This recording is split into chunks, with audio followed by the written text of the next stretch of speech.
People, we are Tottenham TV. It is your match preview stream. Tottenham against Manchester City.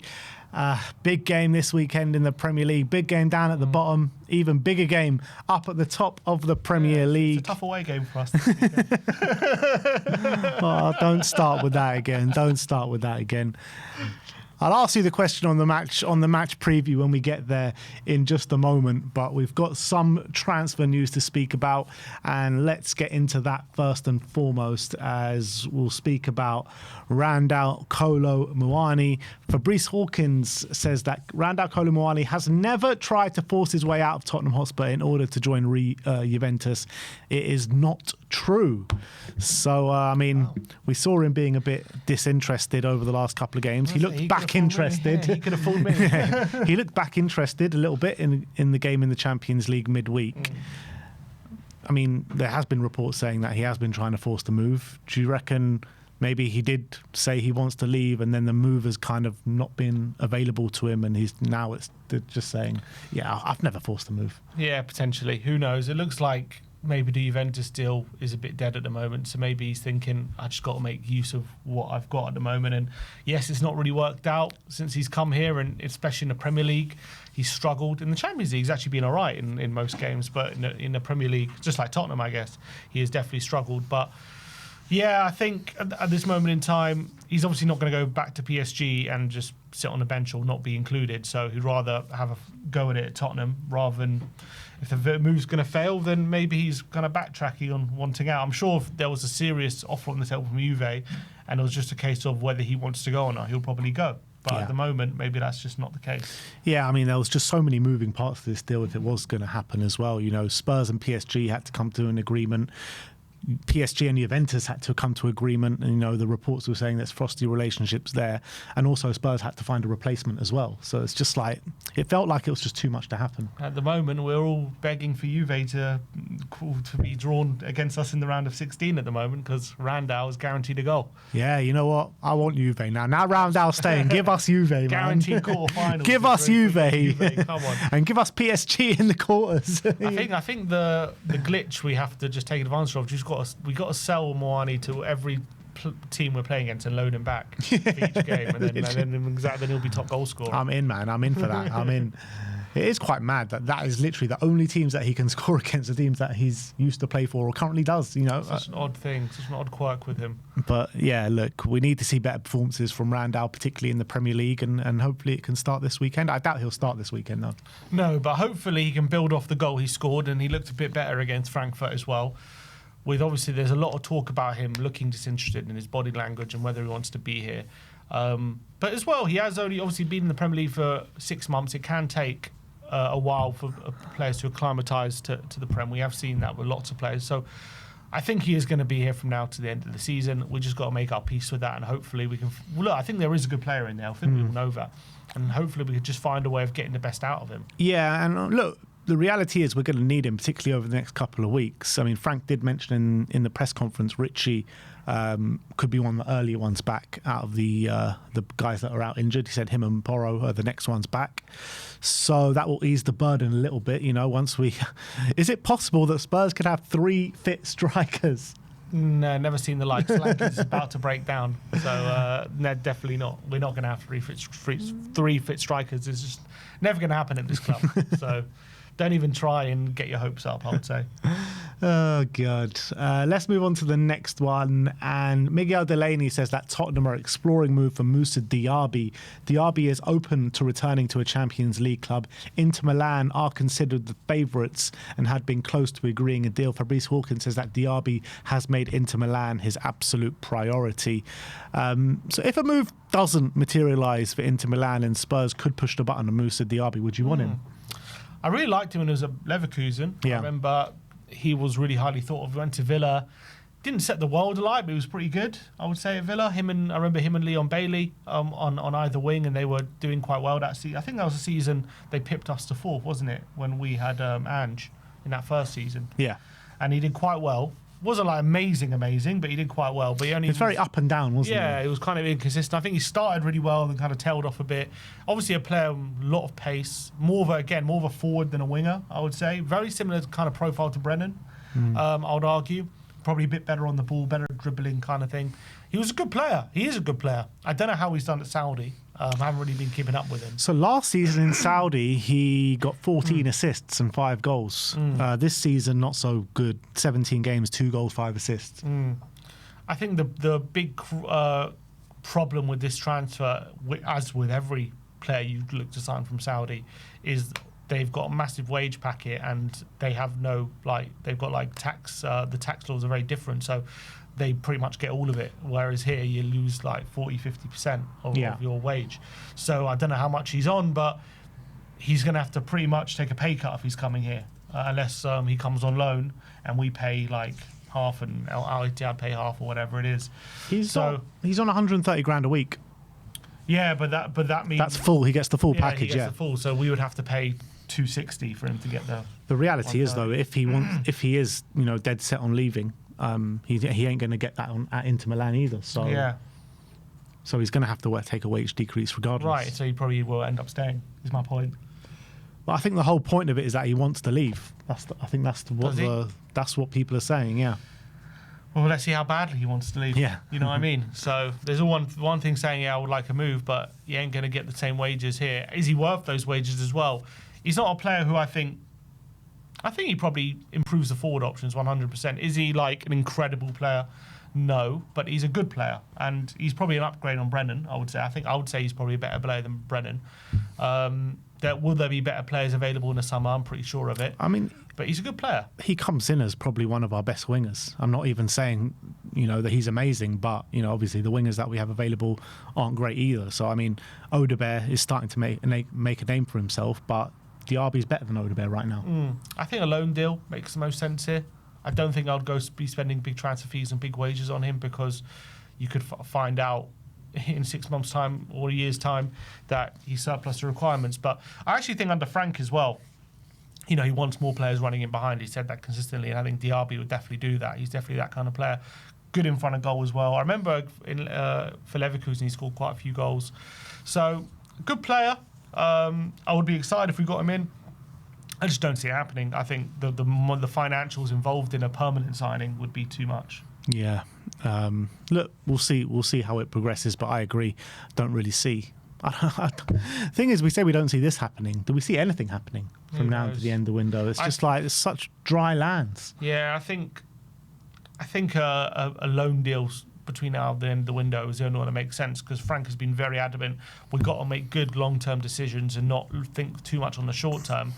And the only way to circumvent that is a loan deal, so you're not committed to the long term. I'd be shocked if we have a big money signing for big money permanently between now and the end of the window. So that's moves to Diaby. Let us know in the comment section below. Would you like to see him at Tottenham this transfer window? Christian Falk says that Tottenham inquired about Serge Gnabry's availability, but the response from the players' camp was that the priority is Bayern, and they were in good talks over a contract extension. So, this one was probably never one that was going to progress. He as well is on, bigger wages than Diaby is at Bayern Munich. So, yeah, probably nothing really much to talk about because he's not coming. No, but I think if we really wanted him, we could probably get him because I think Bayern would probably be open to selling him because he's obviously, as you can see, he's 30. He's probably not been at his best now for a bit. He is a good player.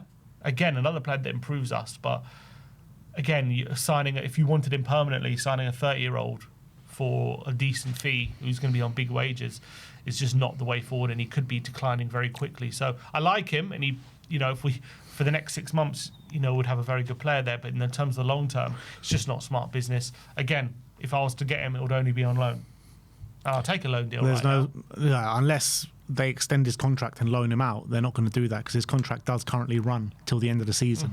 But they are in talks apparently with a new contract, and they do actually very much like him there still at Bayern, even though he hasn't been at his best for the last couple of years. So yeah, I don't think he's leaving. He's just a good squad player for them, isn't he? Yeah. So next up, Talking of the long term, let's talk about Raheem Sterling. As Team Talk says that Tottenham are seriously considering signing Raheem Sterling, who is now a free agent. Manager Thomas Frank is on board with the move. Oh, bollocks. However, Tom Barkley says that Tottenham are not interested in signing Raheem Sterling. There you go. Team Talk or Tom Barkley, the Sun. It depends to pick your fighter, I guess. But yeah, Raheem Sterling ain't coming to Tottenham. It ain't going to happen. Don't even think about it. He is Famous last words. He has said famous last words. Well, to be fair, he has said he's happy to take a third of the wages. He was on a Stamford Bridge, and that was over 300 grand a week. So he's happy to come here for, a small amount of 100 grand a week. Can we tempt him? Can he tempt us on a free deal as well? No, I wouldn't take him at all. The only thing I'd maybe consider it is if he's on a pay-as-you-play deal. Nah, never. I won't even take that. I literally wouldn't even take that. Would you rather nothing than him on a pay-as-you-play deal? Yeah, I would actually. Like, this guy is like playing like with 10 men on the pitch. That's literally what it's like. So okay, but if he doesn't play, you don't pay him. I don't care about the money. I don't even want him in the squad. Never mind paying, not paying. He can play for free for all I care, and I still wouldn't take him. That's how bad he is. But it's all on him to prove it, is my point. If he comes here and he's an option, pay as you play. As someone says in the comments, don't talk yourself into it. Pay as you play. Come on. Pay as you play. No, I don't want Sterling.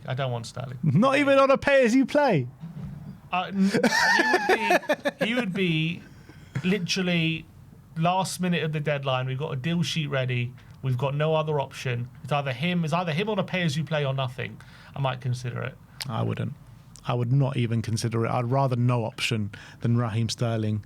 And I'm telling you, if Spurs sign Raheem Sterling, there'll be riots. There'll be absolute riots.